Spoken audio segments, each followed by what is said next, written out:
আল্লাহ রাসূল সাল্লাল্লাহু আলাইহি সাল্লাম একটা ভরা মজলিসে বললেন, এখন এক সাহাবী এসে এখানে বসবে, এই সাহাবীটা জান্নাতি। সব সাহাবারা অবাক, না জানি তিনি কার কথা বললেন। সবাই দেখতে পেলেন ইন দ্য মিন টাইম এক আনসারী সাহাবী এসে এই জায়গাটাতে বসলো। তার কয়েকদিন পরে আরেকটা ভরা মজলিসে আল্লাহ রাসূল বললেন, এখন এই মাত্র এক সাহাবী এসে এখানে বসবে, এই সাহাবীটা জান্নাতি। ঠিক ওই দিনও ওই আনসারী সাহাবীটা এসে ওইখানে বসেছে। আবার কয়েকদিন পরে আল্লাহ রাসূল সাল্লাল্লাহু আলাইহি ওয়াসাল্লাম বললেন, এই মুহূর্তে এই মজলিসে এমন এক সাহাবী ঢুকবে, এই সাহাবীটা জান্নাতি। সবাই খেয়াল করে দেখলো, ওই যে আনসারী সাহাবীর কথা রাসূল সাল্লাল্লাহু আলাইহি ওয়াসাল্লাম আগে বলেছিলেন, ওই সাহাবী এসে ইন দ্য মিন টাইম ওই জায়গায় বসেছে। চিল্লায় পড়েন সুবহানাল্লাহ। সব সাহাবীরা অবাক হয়ে গেলেন। ঘটনা কি? কি এমন গোপন আমল করে এই সাহাবী, যেই গোপন আমলের কারণে তিনটা ভরা মজলিসে বিশ্বনবী এই সাহাবীকে বললেন জান্নাতি। সাইয়েদনা আব্দুল্লাহ ইবনে আমর ইবনুল আস গোপন তথ্য বের করার জন্য এই সাহাবীর বাড়িতে চলে যেয়ে সাহাবীকে সালাম দিয়ে বললেন, ও আনসারী সাহাবী, আমার বাবার সাথে আমার ঝগড়া হয়েছে, আমি 3 দিনের জন্য তোমার বাড়িতে মেহমান হতে চাই। কয়দিনের জন্য?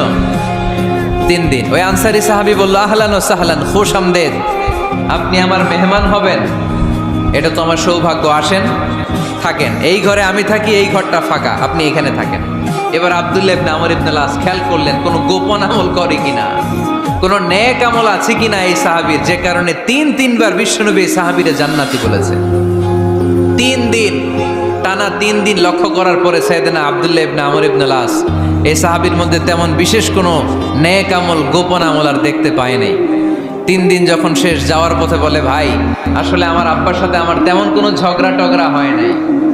ঝগড়া টগড়া কিছু না, আমি বিশেষ একটা কারণে এসেছি। বিশ্বনবী তোমাকে জান্নাতি বলে ঘোষণা করেছেন, আমি দেখার জন্য এসেছি যে তুমি কি আমল করো। কিন্তু আমি তো বিশেষ কোনো আমল দেখলাম না। নামাজের সময় নামাজ পড়ো, তাহাজ্জুদের সময় তাহাজ্জুদ পড়ো, কোরআন তেলাওয়াতের সময় কোরআন তেলাওয়াত করো, আমি যা ইবাদত করি তাই তো করো, বরং আমার চেয়ে আরো কম করো। কি এমন তোমার আমল যে আমলের কারণে বিশ্বনবী তোমারে জান্নাতি বলেছে? সাহাবীটাকে বলে, আব্দুল্লাহ, আমার জীবনে বিশেষ কোনো আমল নাই, এমন কোনো আমল আমি আমার জীবনে করি নাই যে আমলের কারণে বিশ্বনবী আমারে জান্নাতি বলে ঘোষণা দিতে পারে। তবে হ্যাঁ, এমন একটি আমল আছে, প্রতি রাতে ওই আমলটা করে আমি বিছানায় ঘুমাতে যাই। প্রতি রাতে এশার নামাজের পরে আমি যখন আমার বিছানায় ঘুমাতে যাই, আমি আমার অন্তরে কারো ব্যাপারে কোনো ঘৃণা, কোনো ক্ষোভ আমার অন্তরে পুষে রাখি না। সুবহানাল্লাহ পড়েন। কোনো ক্ষোভ, কোনো ঘৃণা, কোনো হিংসা, কারো ব্যাপারে অহংকার, জেলাসি, এগুলো অন্তরে নিয়ে আমি ঘুমাই না। আমি যখন ঘুমাতে যাই, আমি সবাইরে ক্ষমা করে দিয়ে, মাফ করে দিয়ে ঘুমাতে চলে যাই। হয়তো এই আমলটা আল্লাহ তাআলার কাছে অত্যন্ত প্রিয় হতে পারে, এই কারণেই হয়তো বিশ্বনবী আমাকে জান্নাতি বলে ঘোষণা করেছে। চিল্লায় পড়তে হবে আল্লাহু আকবার।